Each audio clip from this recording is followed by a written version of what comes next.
Welcome back, everybody, to Podcast 616, the official podcast of Earth 616. I am your host, Damon Royster, coming out of hibernation once again to talk about Marvel content. And today we are beginning, I can't believe it's happening, we're beginning our coverage of X-Men 97. And we're going to do, I don't know if people know this, we're going to do it episode by episode. One episode a week. We're doing all 10. I can't get enough of this show. I've rewatched this first episode 3 times. Today was my fourth. So we are doing X-Men 97, and we're starting with the first episode entitled To Me, My X-Men, aka We Back, Baby. Joining me today, oh my gosh, it's been so long since I podcast, I forgot what to call these people. I don't know what their titles are, so I'm just going to make something up. Like an improviser, I have 2 guests, returning guests. They've been here before at least once a piece, so they know the drill. My first guest is the biggest Daffy Duck and Bugs Bunny fan I can think of. He has an oversized wine drinking hat. You remember him from Venom. It's everybody's defunct IO artistic director, Alex Honnet. That's it, baby.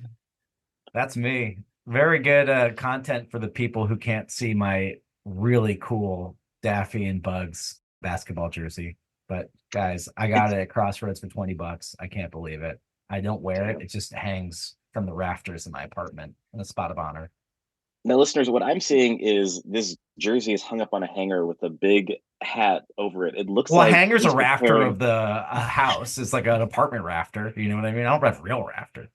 Well, it just looks like you've set up an outfit for your Saturday, and it's a jersey and a big wide brim hat. And I want to see you in that. But, I don't think people do that. I don't think cowboy hats and a jersey is something that people do. I've never seen that. And I feel like fashion is desperate for some sort of new look constantly. Oh, yeah. Well, Alex, we're in the era of Cowboy Carter, so anything is possible at this point. So that's Alex Honnet, my second guest. And I'm Tim Lyons. No. Was that what I was supposed to do? Not at all. I have a whole intro. Tim. Oh, sorry. We dug him up from the Winter Soldier podcast episode. Remember when we did the obvious Marvel movies? Dug him up from the Winter Soldier monologue. He is currently sipping some Emergency on this Saturday, and you know him as the defunct social media manager of the IO Theater. Please welcome to your ears, Tim Lyons. Okay. Hello. I like to think of myself as the defunct marketing director, but thank you. Yes. Tell you what, Damon, I can't tell that you haven't been podcasting for a while because these intros were not mean at all. You nailed it. This is great. Hey, the pandemic fired me from IO. Oh, hey, let's not get into who got fired from IO fight. I don't think Alex didn't get fired from IO. No, I quit. Yeah, you guys really got fired. That was less of a shot at Alex and more of just, at the general universe. I see. I guess my Herald team got defunct from the pandemic at IO. Anyway, we're all defunct, and we are ready to have a defunct up conversation about the X-Men. I want to go to Alex Honnet first. So good. Thank you. X-Men 97. So, and apologies to Tim Lyons, but Alex has been texting me about this. And honestly, Alex, I think you were the one who kind of inspired me to do this weekly coverage of the show. Yeah, man. I couldn't believe how. So we're specifically talking about the first episode today, but I really love this show. Honestly talking about I like Marvel fine, but I was an X-Men guy when I was a little kid. Those were my superheroes. I read the comic books, I watched the TV show and collected trading cards. I have a full trading card set that I put together over the course of the summer one year. To spend all of my money on buying packs of Fleer trading cards. I really, really, really loved the X-Men. And then at some point just completely fell off. So I'd have no idea post basically maybe a year after Age of Apocalypse, what happened, I just didn't continue with it at all. But for a couple of years when I was a kid, I was completely obsessed. Oh yeah. I mean, before Fox was a dirty word, Fox was synonymous with Marvel superhero cartoon shows. Tim Lyons, what about you? Do you have any history. Is this your first time watching X-Men? We've never talked about X-Men This before. is I wasn't like a religious watcher of the old show, but when it came on, I would watch it. But I don't remember. I like just remember all the characters, but I don't remember like any of the storyline stuff outside like the giant Sentinels.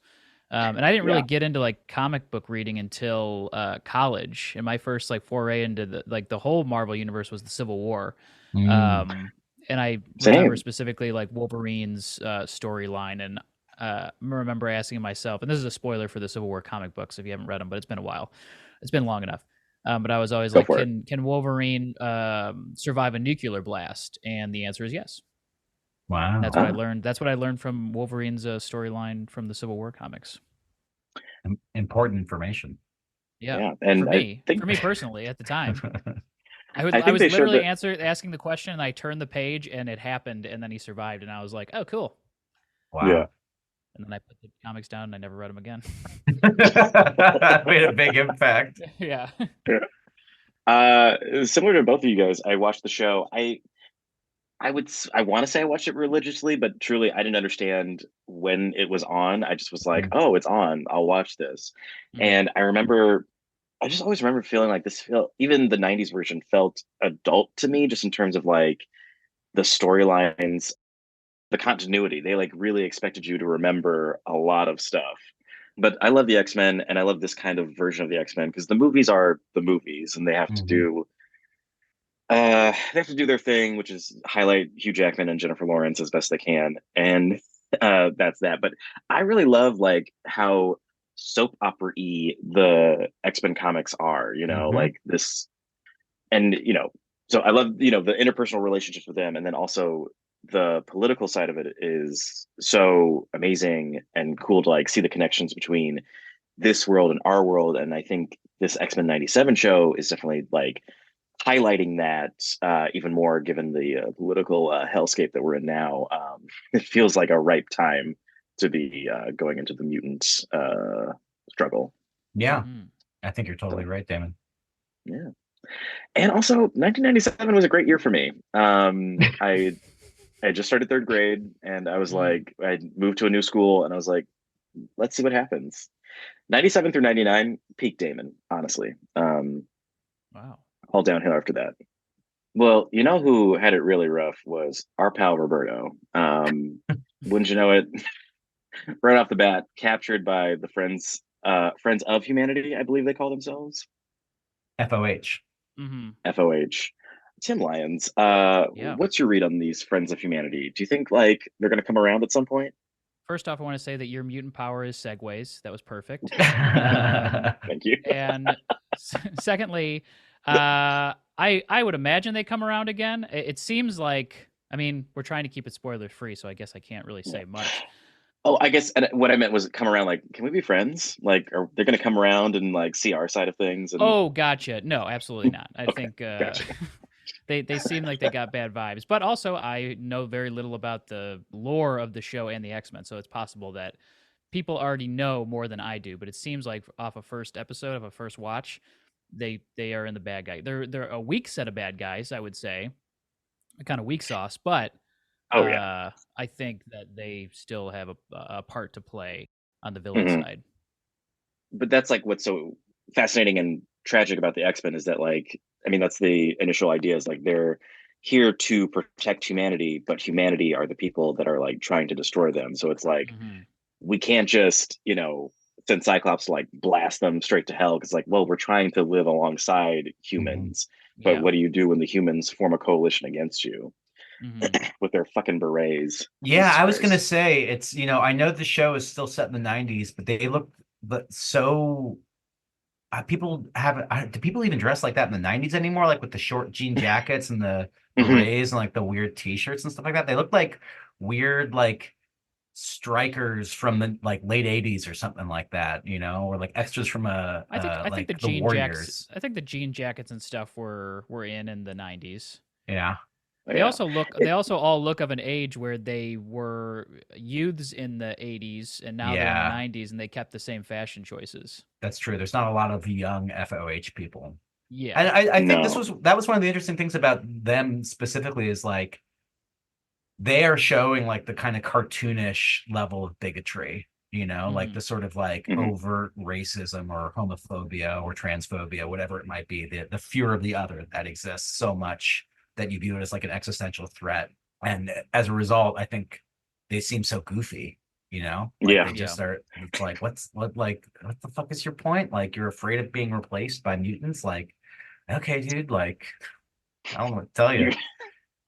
But even that's like the actual rhetoric that I hear these days. Like, you're not going to replace me, like the replacement Yeah, theory thing. exactly. And that's what we sound like But for AI.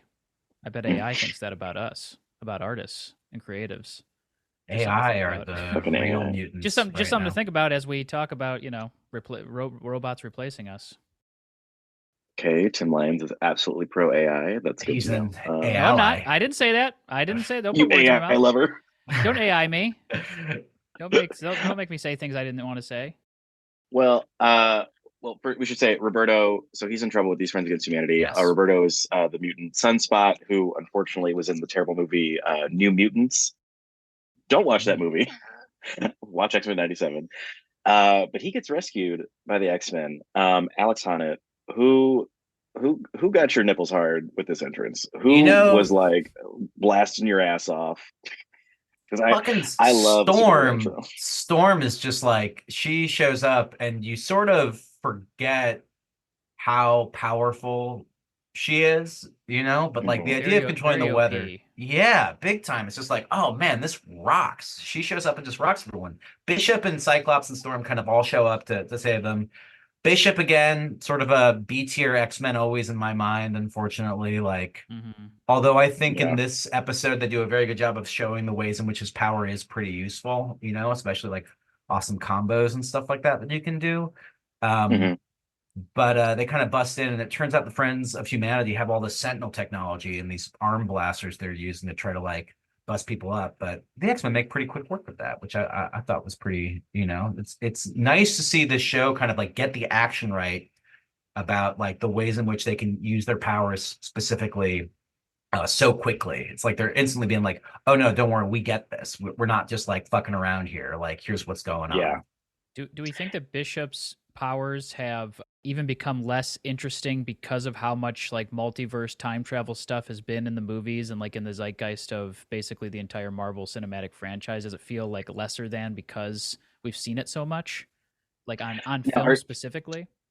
are you one of the people who believe his power is time travel? Yes, I am. So I'm probably wrong, right? I hate to say it, but yes. I Okay, hate to got tell it. you that you're. I try never to tell It, Tim it that he's reads. wrong. I'm It so reads. glad you're here to keep him in It line, it Damon. reads as time travel. So sorry. It's okay. It's okay. He just has. It's like a bracelet. He has that technology in his timeline. Mhm. His Or no, powers sorry. His, like his he. power is sucking power, right? He like absorbs Yeah. power. He kind of has like a Black Panther suit esque situation. Yeah. Absolutely. But I feel like they Which I focus on the time travel the thing. Am I crazy? Yeah, he's a future guy no. for Yeah. sure. You're. Okay. Yeah.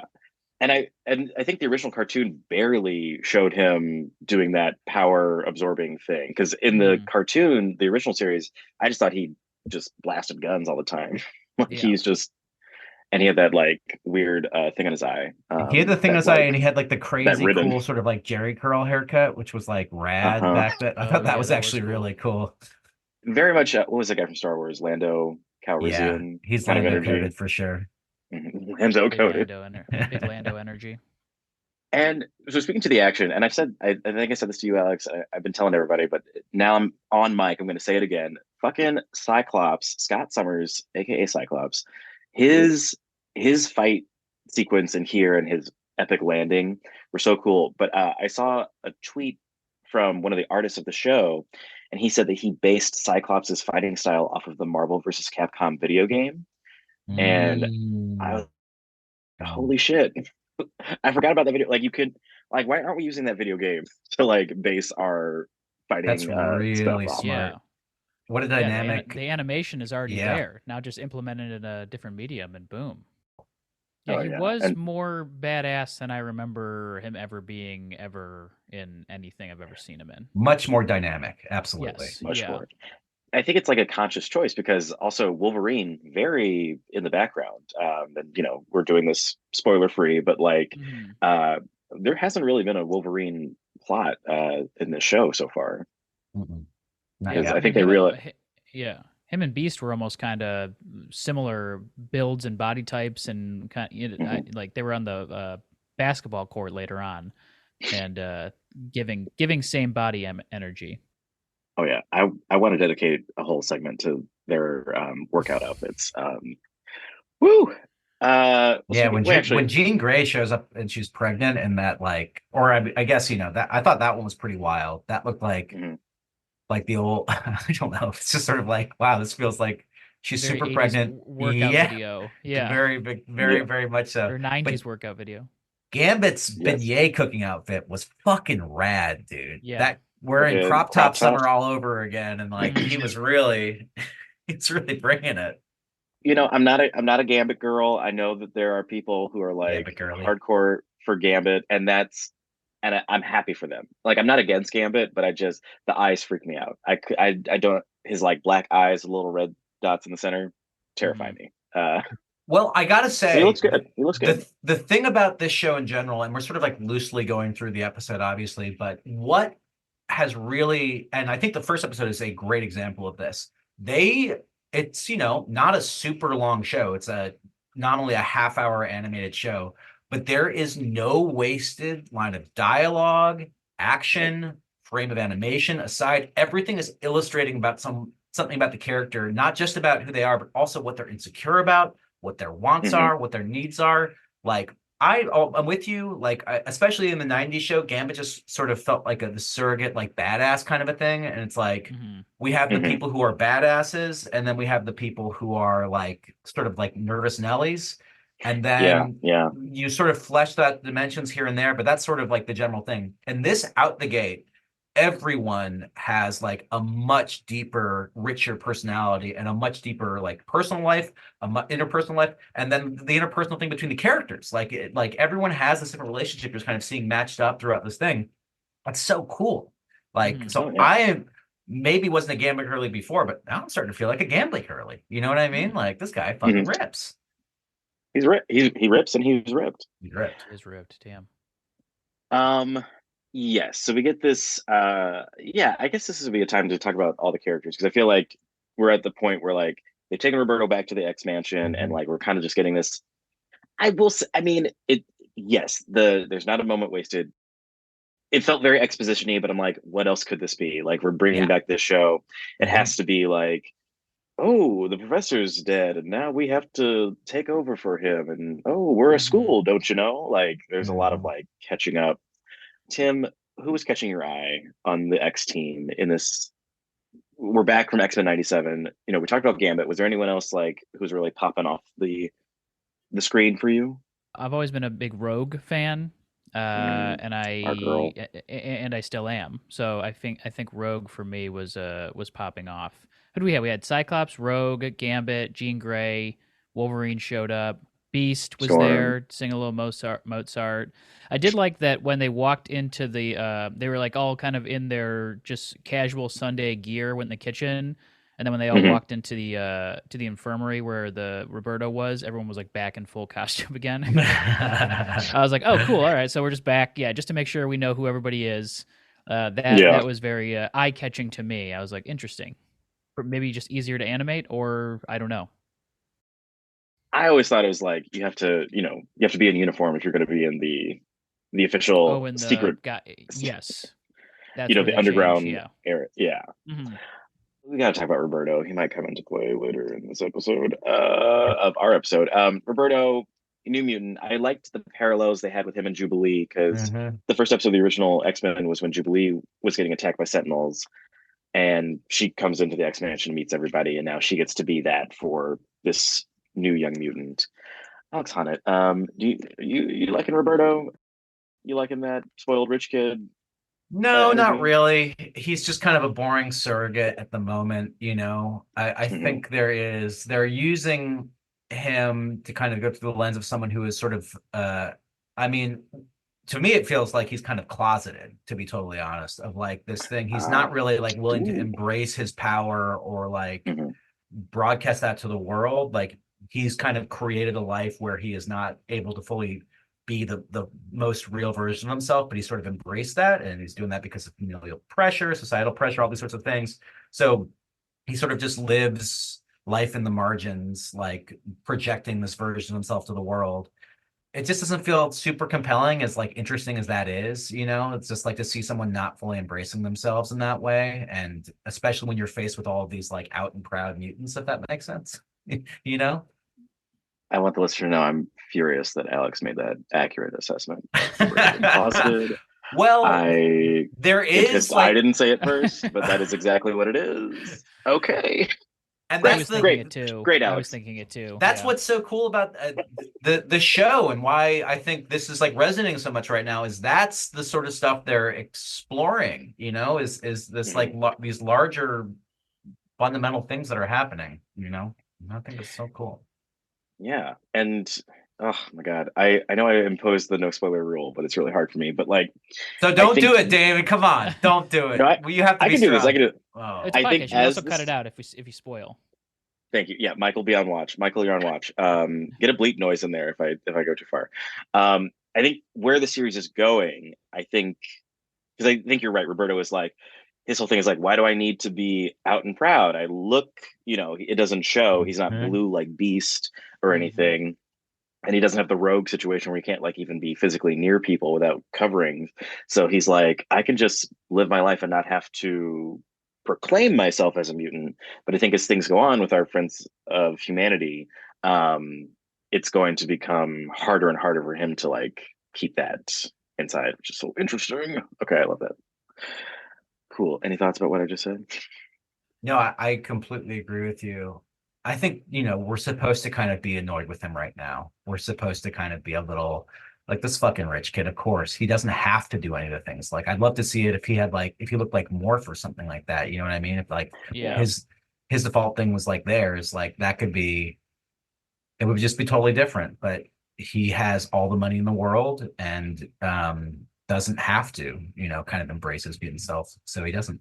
And I can't think of any examples, but it for some reason while watching this, I feel like the spoiled rich kid being brought down to earth or being brought to reality is like a big theme of a lot of things I've seen recently. Where like the one of the main characters is like that exact archetype, and so it happened here, and I'm just like, oh, this is very specifically written to evoke this emotion from us that we're not supposed to like this person right now. They're going to eventually have a turn. We don't know what that is yet. And then we're gonna, you know, somehow empathize with them. Yeah, that journey, their journey is going to be cathartic. But I feel like to empathize with the spoiled rich kid just feels like a weird. just feels. I like Roberto. I guess I bring it up. It just feels weird because I feel like it's happening in a lot of different things that I've watched recently, and I'm just like, I don't know if anybody really, you know, is on the same page with this person. I know what you mean. I feel like it's like this, like a reaction to privilege, and it's like trying to write to people who are in a place of privilege and like trying to like bring them down to earth a little bit. And if you're not there, it can feel weird. It's kind of like, I don't need that. Yeah, you know? But the people who are privileged, I don't think most of the time don't realize they're privileged, and they're not even going to see themselves in that person. It's just going to go over their heads. I do think your point is completely correct, though, Tim, of like, we're really not supposed to. The lens of the show is not through Roberto's eyes. We're like looking at it from like the X-Men and Jubilee's perspective at him and being like, this freaking coward. What a little shit, you know? Yeah. I do see a little romance brewing with Roberto and Jubilation Lee. I wish he would use her full name more. Jubilee. Jubilation. Let me say this. I thought this show didn't get horny until episode 5, but oh no, that dance club scene, like just like, and it was like, you know, they have Roberto and Jubilee dancing. Jubilee's like lighting up the dance floor fireworks. That's really cool. But like, to get across that Rogue can't physically touch people, they were like having everybody like slow dance and making out. And I'm like, I guess, Alex Honnet, my question is this show meant for children? Are children supposed to be watching this? I don't know. I'm not exactly certain. This is kind of what I mean about like not one frame like wasted, is like the way they illustrate how Rogue is sad because they're showing all those people dancing and stuff like that, is like handled perfectly. It's like not just this little aside to show like they're in a crazy club. It's like they're in a crazy club, and here is this like underlying thing that Rogue is noticing with her lover Gambit that she's upset about, that she can't touch him. So it's not a thrown away moment at all. And then we learn more about them together in that moment. And the sophistication of that relationship feels very relatable to like a child. Like the way it's like illustrated so clearly is something that they could understand. But I don't know, and it doesn't seem inappropriate necessarily. Like I think everyone can feel like I can't connect with this person the way I want to. That's a feeling that a child could relate to in some ways. But I don't know, a 6-year-old, I'm not sure. A 12-year-old certainly, but someone kind of young, it seems a little mature. Yes. It's a mature idea to try and like talk about connecting and like loss of connection. Yeah. So I hope everyone listening is mature enough to handle this loss of connection, because we're about to take a break. Oh my God. Wow. The X Factor on display. X Factor. When we come back, we're going to talk about the government, because we're going to talk about the UN, the government. And then we'll talk about my girl, my Omega level threat, Aurora Monroe. I'm sorry, a cute dog alert. We got to deal with this cute dog in the break. Just keep right here, Podcast 616. We'll be right back with more X-Men 97.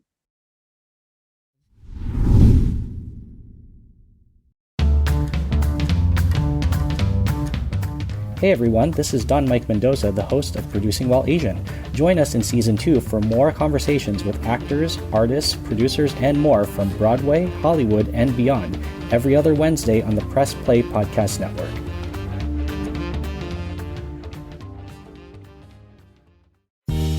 Hello, Brooks here with the Books with Brooks monthly book club podcast. Here's how Books with Brooks works. We read one book a month, and then we talk about it. Classics like Stephen King's The Shining, debut novels like We Are the Brennans by Tracy Lang, and tons of other compelling, life-changing stories, one book and 1 month at a time. So come read along with us, and then listen in. And we're back. We're back with X-Men 97. Tim Lyons, you actually served on the UN for a short time. Mm-hmm. Producer Michael did some research on you. So you actually served with, I believe this character's name is Dr. Cooper, the woman who was on her treadmill. What was it like, kind of like being in this shifting time with like working with the mutants and everything in the UN? Similar to the exact vibe that she gave off. We were always on our treadmills and our workout gear every meeting that we had. So that mostly we were all out of breath the entire time. No, I actually loved this part, this meeting that they had while she was running. I was like, what an odd choice. Yeah. But such a funny, I guess there were like moments of like, brevity and like just like light humor. But this was like the first thing where it was like, oh, this is like a very funny thing that we're seeing right now. So in that, I liked that. And then I also like when Cyclops said Cyclops out. That was good. I don't think that answers your question, but that's just where my brain went on that. No, you did a great job. This seems really triggering for me because when I first moved to LA, I was able to do like a couple of general meetings, and every single time they were having their fucking lunch, I was like, "Oh right, this isn't important to you." I understand. It's like we'll see. Someday maybe I won't be eating when I talk to you, but that is certainly not today. Right. It's like, oh, meeting with this nobody. Yeah, this is the time for my sandwich. Yeah, this was so okay. I'm trying to remember this scene because these scenes I zone out, but I'm like trying to like lock in because I'm like I know this will pay off later. I think it pays off in the next episode because we get more of Dr. Cooper. But this is like this tense relationship between mutants and humans. They're trying to finally achieve the Charles Xavier dream of being accepted by humanity. But Cyclops is like, the fuck? I just got zapped by a giant robot hand. You making Sentinels again? The character felt very and I don't know, what happens in the future, spoiler free, but in this moment, they felt like they were hiding something, that they are working both sides, very much a bad guy in Rush Hour situation, friends, but also like behind the scenes, they're maybe running the show a little bit. And it seems like Scott understands that a little bit. Mm-hmm. Yeah. Great Rush Hour callback for that. Thank you. It's always sort of just below the surface with Tim. So Rush hour. I have 1, 2, and 3, and Shanghai. I was gonna, Yeah. Shanghai Noon, You- Shanghai you- Nights. Even so, it's really a Jackie Chan. I guess I fascination am a you bit of a Jackie Chan fan. Yeah. Chan, I mean, I guess if this took place in the 90s, he's kind of making like Rumble in the Bronx, Police Story. Oh He's my sort of like, gosh. this is like early Jackie Chan hits. Yeah. Do you think in a world where people with superpowers are public to the world, people would still pay attention to Jackie Chan doing his own stunts? I think people would think Jackie Chan was a mutant because of how good he is at his stunts. I think Jackie Chan yeah, would yeah. be a mutant to be that good at this. I'm still not convinced he's not in Yeah, our well, world. If you watch the blooper reels, you would think that maybe he's not so good at his stunts. I don't He's watch the always blooper getting- reels. he's I'm only always seeing how the getting- he's always sausage gets getting made. hurt. Yeah. But that's not how the sausage gets made. It's how the sausage gets destroyed. Mhm. Yeah, I don't It's want. not. I'd like to eat my sausage, not destroy it. Thank you. I don't waste my food, Tim. Are you not destroying your sausage when you eat it? Okay. Challenge. Fuck you for that one. Okay. I'll take the Boy, jersey I don't hat wanna- behind you, thanks.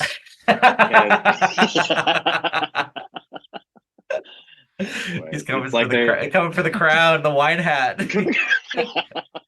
It's like they always say when you put Alex and Tim in a room, they're going to talk about sausage. Hey. Alex Honnet, we also did research on you.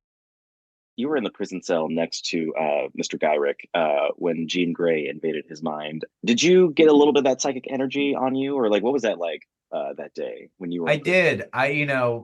Being a bit of a telepath myself, that's kind of the extent to which I am empathetic for my friends and family. I'm such an empath that I basically have telepathy. In that moment, I couldn't help but kind of feel a little invaded as well. And it's a good friend of mine. I don't agree with everything Mr. Cooper, or what was that? Trask? Was that Trask? Which one was that? My good friend, this person whose name I don't know. His name is Gyrick, and he's Gyrick. the one claiming He's the one responsibility for killing. Yeah, that's Professor right. X, In that moment, which not even a spoiler at this point, but I don't believe that Professor X is fucking dead.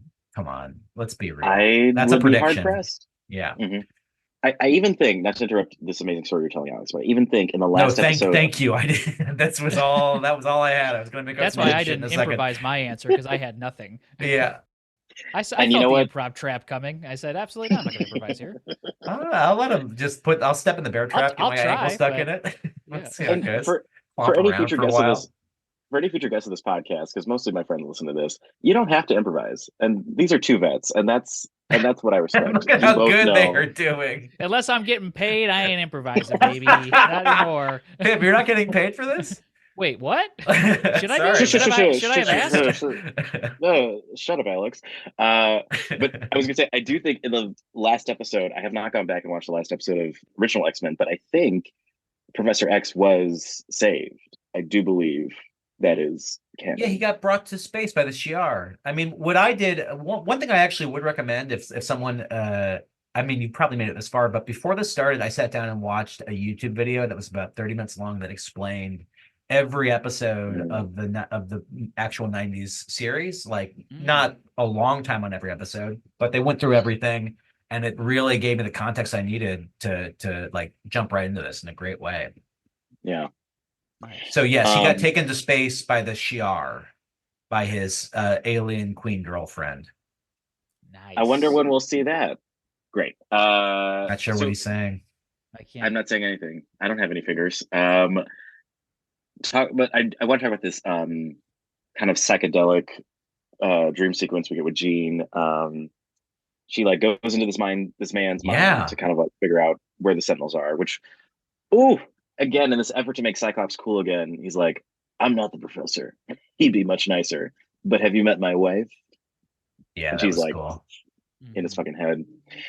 So we get this like sequence, which wait, one quick question for you, Damon. Like this show, one of the reasons I think I like it so much is that it completely ditches the quippy, funny Marvel humor, that I have gotten very tired of.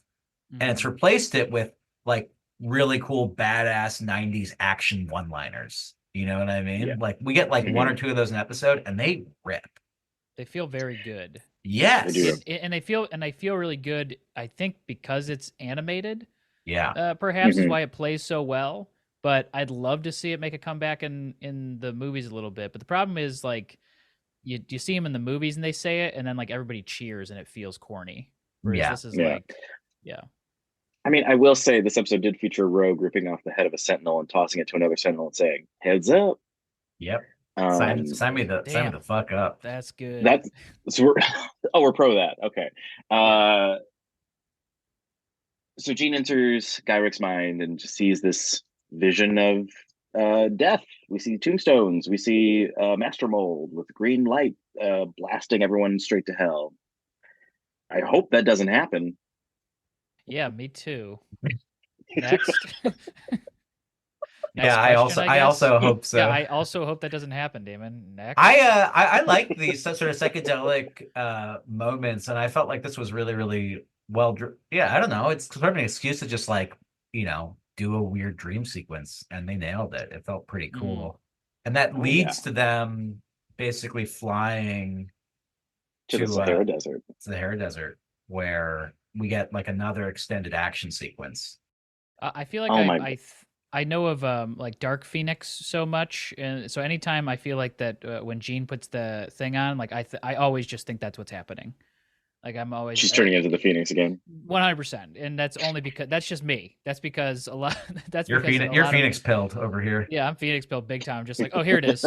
Here it is. I know this happens at some point. Here it is. So that's what I just assumed that like this was part of it, and then that didn't happen, and I was like, okay, fine, not gonna happen yet, but I know it. I know it happens at some point. And Tim, you're exactly right. And here's what I'll say about Jean. You cannot trust her. Okay, she betrayed the team once before. Mm-hmm. She took on the spirit of the Phoenix. I don't know. She's shifty. That's all. That's what I'll say about that. But yeah, they go to the Sahara Desert. I love the scene where like a Sentinel grabs the X-Jet, and you would think it's like so dangerous, but like they're all falling out of the sky. And then there was a moment where Storm and Rogue looked at each other like nodded. Yeah, here we go. Let's help the people who can't fly. Right, and then Morph. This is so fucking great that they're utilizing Morph, because I kind of hate the shape-shifting power. It's kind of, I think, pretty boring. Pretty boring, but giving him the ability to morph into other superheroes. Damon giving them the ability. Excuse me. Wow. Morph uses they, them pronouns. That is true. You're right. Thank you for policing me, Alex. I'm so happy to. I thought you said them. Did you not? I felt, you know what, Tim? I felt like play it back. But you got me. But when Morph flipped it on me, God damn it. But when Morph morphs, do the pronouns also morph, depending on who they are? This is also what makes the Friends of Humanity upset. So yeah, that'd be great. Actually, it would be kind of incredible if the Friends of Humanity were like, we love all races, all sexualities. It's just mutants we don't like. So there was a big that's one of the things that this show is getting accused of, is for being like woke, is because Morph has they them pronouns, and Scott says in the second episode, spoiler alert, they're doing their best but they can't like hold it off or something like that. People were up in arms about that. Oh no, I gotta worry about this now. Oh, so since when is the show X-Men about like a group of outcasts who just want to be treated fairly, about social justice? This is ridiculous. I just want to see that woman with the mohawk make it rain. That's what I want to see. That's my that as well. They also get that though. Do. I feel like if you're somebody who's anti woke or whatever you want to call it, watching these shows has got to be a real tennis match, real ping pong match. Because one second somebody has they them pronouns, and the next second Storm's creating a tornado, and you're like, oh, I hate it, but I love it. Yeah. They also all have Southern accents because they're all from the South. You know it. When my girl Storm, did you see her turn the sand to glass with lightning? That was really cool. Sick. That was a sick little couple frames of animation. This rocked. This sequence where they're just this is really marking Sentinels left and right. I've never been a big Beast guy, but when Beast went into ripped out the heart of a Sentinel and started operating it to knock out the rest of them, I'm like, oh, that's why you have a smart guy in your superhero team. He did Yeah. shit like that. Also, I'd love to go back just quickly. The plane getting ripped apart sequence when Cyclops is falling from the sky. I was like, Mhm. oh, so he's got like a parachute or something, right? Because he was like, I'll Mm-mm. see you on the ground, and I was like, how are you going to Oh, stop? God. And then Black uses his laser to stop himself. That was pretty sick.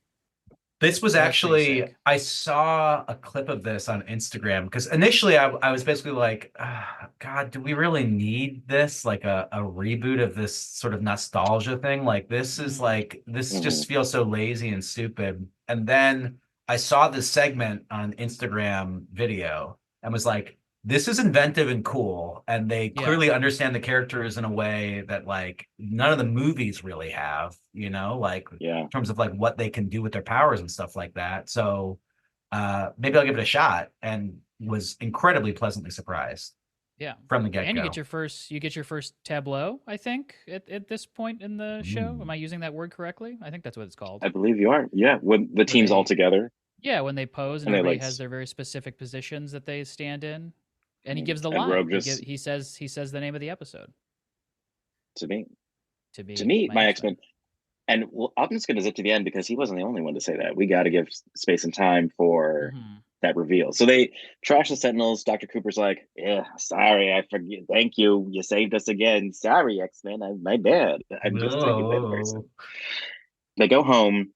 They get in their hot ass workout outfits, their lazy Sunday outfits, and someone's broken into the professor's office. Who the fuck is there? Magneto. Wavy hair, fucking master of magnetism. In Zaddy mode, full Zaddy mode. Whoa. And listeners, stay tuned for episode 2, where I will fully let loose on how I feel about Magneto. No worry. He's reading, I guess, the novel that is Charles Xavier's Last Will and Testament. Who writes a book that's so thick? I don't know. Got a lot of stuff. He had a lot to give away. Yeah. He was a hoarder. Something little known fact about Xavier, hoarder. But he left. He left the entire X-Men. I didn't know you could leave people to people, but he left all his people to Magneto. Mm-hmm. And Magneto's the new leader of the X-Men, I guess. Xavier. Yeah. Yeah. New Xavier. I get he gets the school, which means he gets the X-Men. Yeah. It's crazy. It's like if what's a good comparison to this? It's like Darth Vader inherited R2-D2. Michael, cut that. I hated that. That's not my journey. That's not my culture. I don't like that. Cut that out. I mean, all you did was say 2 different Star Wars characters' names. But it felt very wrong. It's like if it just needed to be broader is all. So like if Darth Vader inherited all of the rebels. Thank you. Yeah. We'll use that. Actually, keep it all in. This was fun. Yeah. My brain couldn't work too fast on that one, guys. Sorry. I was just like, I was trying to do a Star Trek parallel. That would be like if the Klingons. Picard, and you know what? That was definitely it. I didn't have anything else to silence say. after Alex said that. Leaving the silence. Actually, make the silence longer. Stretch it longer. As long as it can go.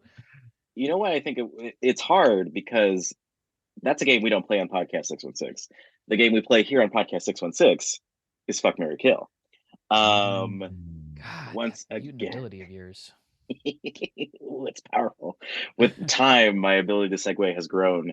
Damon would be falling out of the blackbird through the sky, and he would somehow segue perfectly to the ground.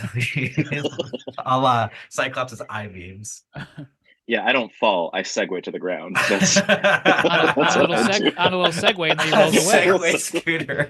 His Segway scooter comes Segway to the me. My ground. Segway. It comes from the sky. My Segway. He grabs it, hits the ground. He says, "I'll meet you there." It just leans It's forward. like Thor's hammer. Only he can ride the Segway. Yeah, you're the Xavier of the 21st century, and your wheelchair is a Segway. Thank you. We're gonna play Fuck, Marry, Kill, and we're gonna try and do this thing where we only pick a character once, and by we I mean me, once per episode. And once they've been chosen for this game, they're burned for the season. So keep me honest. If you're listening, leave a review for fuck's sake. Okay. So on the docket for Fuck, Marry, Kill for episode 1, to me, my X-Men, we got team leader Cyclops, Omega level threat Storm, and newbie on the block, Roberto, soon to be Sunspot. I will go first to give my guests time to think, get their answers in order. Sorry, Roberto, I barely know you. I gotta kill you. Even though I was defending your privileged storyline, you're kind of a douchebag. You tried to pay off the Friends of Humanity and the X-Men. You are aligned with nobody, and I'm deep into Survivor 46 right now, and I need someone to be aligned for once. Jesus. So I'm killing Roberto. This, to me, it seems so simple. I'm gonna fuck Cyclops. You kidding me? You kidding me? Keep his eyes closed. I'll cover him. He looks good. He's never not looked good. He's never not looked good. Like, are you insane? I'm gonna fuck Cyclops. Like, he would I wear think this is the best outfit. costume he had too. The '90s sort of like open hair visor look, as opposed to the weird swimmer's cap or something like that. The scuba suit. The scuba suit. Oh yeah, Mhm. I remember that. And much better than whatever James Marsters was doing. He's giving like Oakley in this one, Oakley energy. 90s Oakley guy. Okay, yes, you're making my choice even more apt. Yes, and then I'm going to marry Storm because how could you not? How could you not? I'm not trying to put pressure on anybody, but how could you not? I'm going to marry Storm. I will be T'Challa in the comic books. I would be Black Panther because she marries him in the comic books at some point, I believe. And yeah, we'd have a great life and not a bad weather. No bad weather with Storm. Let's go alphabetically. Alex, Honnet, who are your picks? Roberto, you're fucking toast, bitch. Sorry. Toast. So He has the power sorry. of the sun. He's toast. We'll see if that changes as their arc continues. You know what I mean? But at least for right now, I don't even think their arc is going to be especially compelling because it is so obvious. But we'll see. I could be wrong. The show has already surprised me out the gate. And then I'm going to marry Cyclops, actually. Because it would just feel nice to have someone. He's a bit of a worrier, you know what I mean, and that thing. But it's just be nice to have someone who's organized, who handles that all. You know what I mean, like a true partner in that kind of stuff. Where it's like, sure, I'll do my part of things as much as like I'm capable of, but if I need to slack off or something, that person is there to kind of pick up the slack. Okay, that's an adult. That's the kind of partnership I'm looking for. And here's the thing about someone like Storm. To think that you could marry Storm, to capture something so mercurial and special, I don't think I deserve something like that. That is something out there that you get to touch, to sort of like be in your life for a time, but you can't pin something like that down. You never know. It's just exists in a whole nother stratosphere from you. So to be able to experience that, to fuck Storm would be a truly wonderful experience. And then you let him go. You let him go off into the breeze. Okay. Alex Honnet truly living out the 98-degree song, Una Noche. Give me just one night. Una Noche. Oh. Bathtub. I went to Jennifer Lopez's just what? Yeah, 98 degrees, just one night. Yeah. In my arms.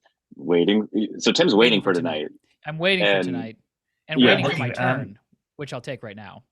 I just took your wow, superpower. Got Rogue over here stealing, sucking on his ability. Sorry, sucking on your power, sucking on your power. Like you want to be calling me on.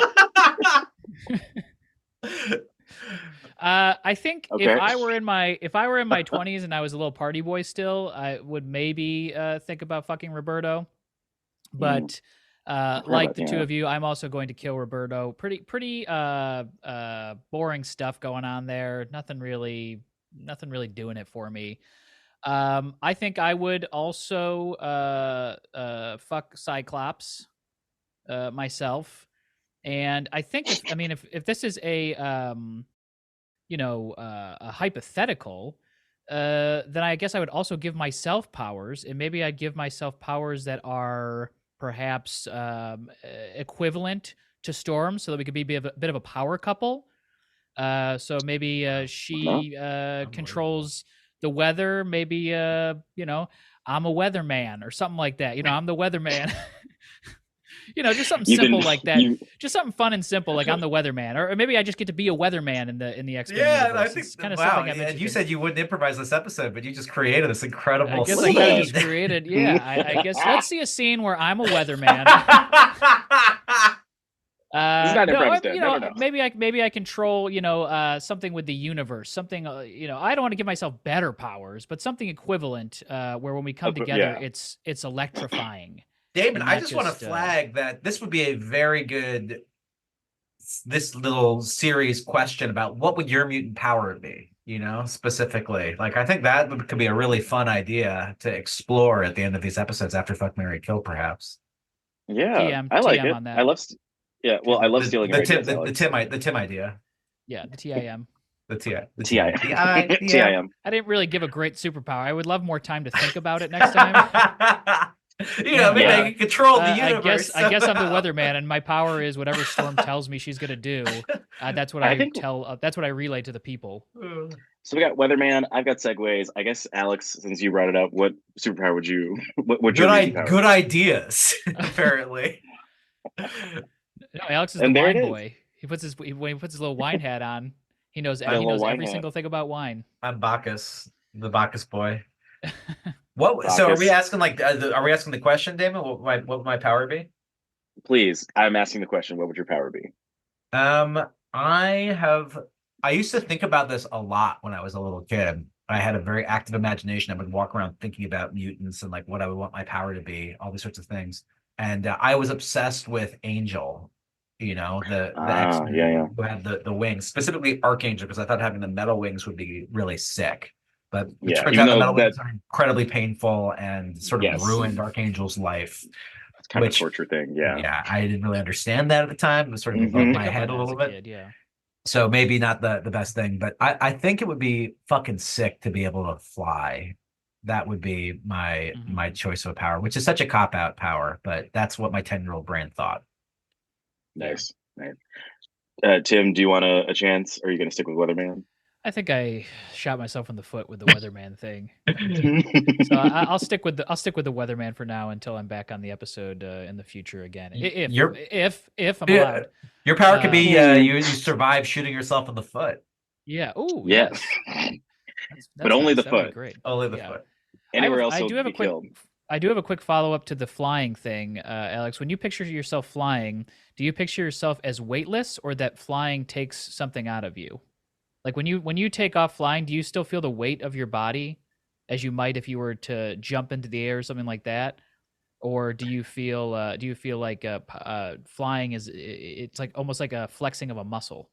I have dreams Yeah. about this every maybe 6 months or so. I'll go through like a month of having really specific flight dreams.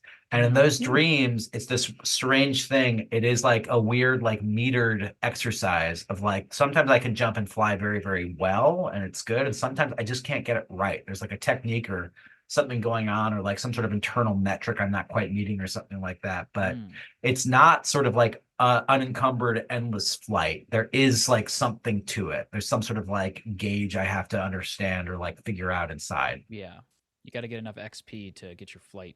Gotta Get your be. flight I'm experience I'm up. trying to get OP over here. I love that. Absolutely. OP, peed on, whatever Cyclops wants to do. Damn. My answer would, of course, be Kitty Pryde's power to walk. through Damon, did we walls. ask? I'm just curious. Lovely. Everybody, that's the show. Thank you both so much for coming on. Sorry, I love you. I didn't mean to be so mean at the end. Yeah, too No, late. we're running out of time. You're the villain. Alex is the villain of the episode. Yeah, that's the last game. Who's the villain of the episode? Alex, where can we find you on the internet? Oh, I'm on Instagram. You can find me there. I host some show. I improvise around Los Angeles. If you're in LA, you want to see a show, do a show called Old Dogs versus Wild Hog once a month. I don't have a ton going on. I just watching a lot of anime and cartoons and having a real fun time. If not now, then when? Tim Lyons, what about you? Oh, Any you can shows? find me Any- on. If you're not, Yeah, you can find me on the Instagram internet. at Lionheart. You can find me on TikTok at ThirstTrapTim, but there's no I in thirst, so it's like thirst. Rolls off the tongue like that. You can also listen to my podcast at Improv is Dead. You can follow us on Instagram and TikTok, and you can also listen to us on Apple Pods and Spotify. Become a patron of Tim's yeah. podcast. You get extra episodes, and they're really funny. Little bonus. Alex was just on one. It turned out really, really funny. I loved it. I was so happy it turned out that good. I was like a little nervous afterwards. The power of editing, baby. I took care of you, pal. Thank you. God bless you. And then also, if I could plug this, I'm going to be, I don't know when this comes out, but I will be in Chicago in June. I'm doing a solo show. It's called Tim Lyons. Still got it going on. There's characters. There's a little bit of stand-up. It's going to be at the IO Theater Friday, June 7th and Sunday, June 9th. And you can get tickets on the IO website. So check it out if you're local to Chicago. Oh, perfect. Yeah, this episode would come, I think, this coming Monday. So, yeah. Perfect time. Could you delay it a little bit so it comes out closer to June? Yeah, actually, just could we just get, just put maybe May, I don't know, 19th or something like that? Something a little closer to time. I can't do that, but I can say that this podcast is available. You can follow us on Instagram and TikTok at podcast616p3. That P3 stands for Press Play Podcast, our podcasting network that lets me talk about X-Men 97 all I want. What a segue, unbelievable. Mr. Segue. Mr. Segue. Producer Michael, if you want to hop on the mic real quick, what letter grade would you give this, our very first X-Men 97 podcast episode? I loved it. We started this series off with a bang. I hope this continues, and I'm gonna give you guys an A+.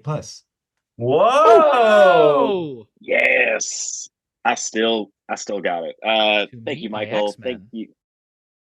To be my X-Men. Thank you, Michael. Thank you, Alex. Thank you, Tim. Thank you, listeners. Be my A+, man. Oh my God, we have to go. We'll be back next week. The villain of the episode, remember? Timmy, my X-Men. That's me just saying my name. Timmy, my X-Men. Timmy, my X-Men. Jesus, we'll be back next week with more X-Men. Remember that with great power comes even greater responsibility. Good night.